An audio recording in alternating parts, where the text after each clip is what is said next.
My name is Jen. I'm from Conquer Chiari, and I'm here with Dana Gaines. And she's going to tell us a little bit about herself and her Chiari story.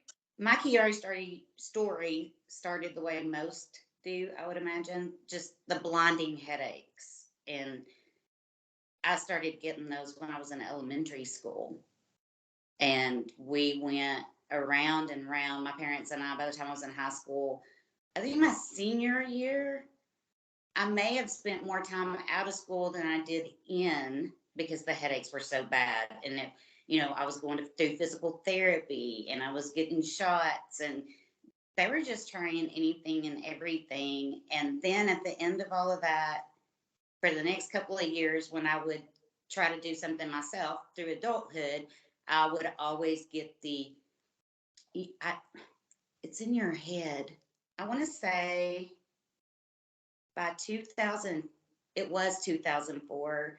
I was working for a computer technology company, loved my job, but I couldn't function any longer. The heart issues had started the passing out, being lightheaded, and the headache never went away.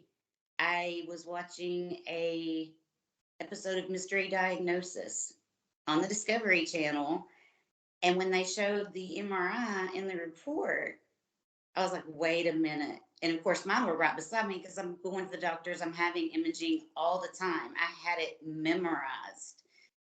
And I called my family doctor, who I saw so much that he was now a family friend, and told him, I think I know what's wrong with me. I think I have Chiari. 4 days later, I was in Little Rock having brain surgery. Everything started falling apart again around 2011. And by 2013, I was in bed pretty much all the time. And I had developed, at the time they called it ICH, intracranial hypertension. I was living life in increments and had been doing that for more years than I care to admit. I've got to get through this. And I had written the letters to my children, their birthdays, weddings, call anything that was special that I would miss up to their 30th birthday. And one day I just woke up and thought, this is not the way to live at all. I don't want to live in increments. I'm not even the same person. I mean, my favorite thing to do is go zip lining, and I'm chasing my grandkids across a soccer field. And I am so thankful and grateful to be able to come out of it, to come out the other side and say, look, it is possible. Dana will be competing in the Petite USA pageant. It is the official preliminary to the Universal Petite pageant, where petite women from all over the world compete. On a fluke, I entered the pageant, and then the next thing I know, Miss Elite Southern States Petite. I am going to nationals in August. It's a 4-day event. It's just like what you would see on TV for any of the other national pageants.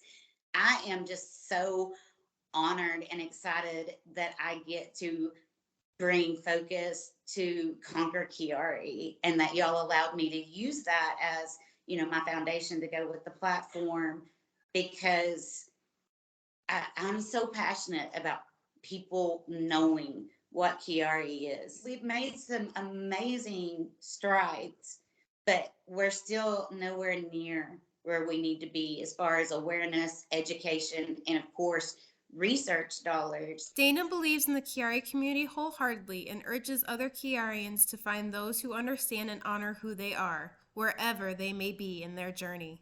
She gently reminds us that we must be kind to ourselves to live our best lives. The community needs each other, and that's what we need. You're not needy. You're not, I hate when people use that word.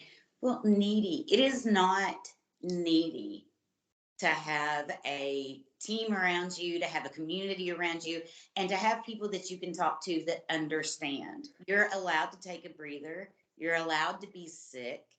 You're allowed to do what you need to do. Period. My big thing, and I say it all the time, just because there is not a cure, that does not mean that there is no hope. But once you lose hope, it's a very dark place to find yourself. So, be kind to yourself, love yourself, find your hope, live your adventure, live your best life